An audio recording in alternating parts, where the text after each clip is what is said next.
How's it going? This is Brady O'Connor, and this is the video response too. Let's get into it.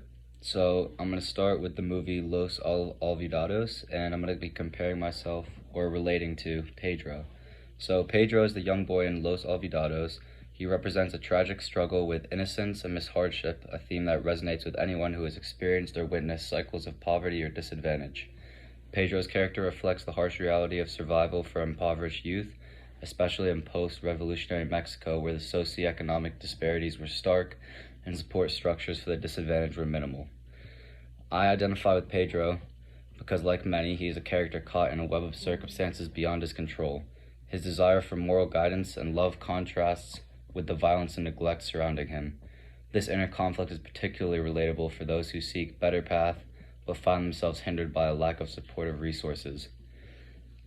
So in my life, I can compare myself to Pedro because I live in Chicago, and my neighborhood, which is a very nice neighborhood, borders neighborhoods that are very less fortunate. And when you drive different places, for example, when I've gone to play golf, we'll go into these other neighborhoods and you can see the massive differences that are just immediate. Like, it'll be one street and suddenly everything is different. So I've certainly seen that growing up in sports. I've seen kids who have been less fortunate with sports equipment, kids who wouldn't be able to make it to practice because their parents wouldn't have been able to drive them, things like that. Even as I've came to college and made new friends here, and they've talked to me about their personal experiences in their childhood, I've gotten to hear some of those firsthand experiences, which are really impactful and really help gauge perspective. So the second character I relate to is Goring from The Platform. So Goring is the protagonist of The Platform, and I identify with him because due to his evolving perspective on morality and survival in a harsh environment, and at the beginning of the film, he enters the vertical prison system voluntarily, hoping to make a difference. He's driven by idealism and a belief in the human potential, seeking to read Don Quixote, and finding meaning in the corrupt system.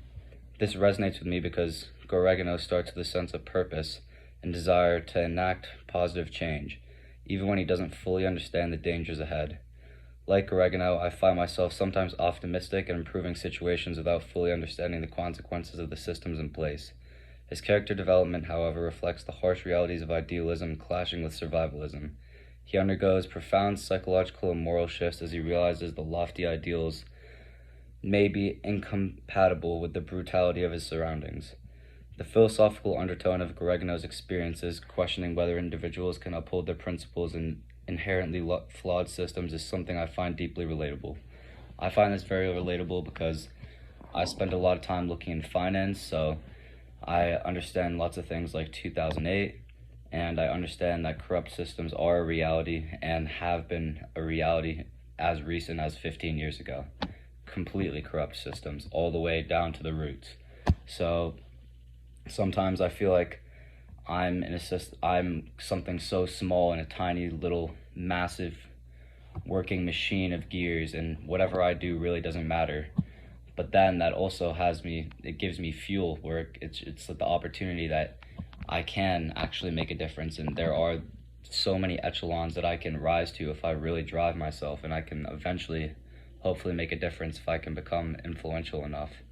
So even though it can be a little bit discouraging, it can also be fueling because you understand what you're up against and you understand that right and wrong, and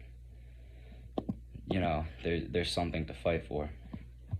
So that's my video response too. Thank you very much.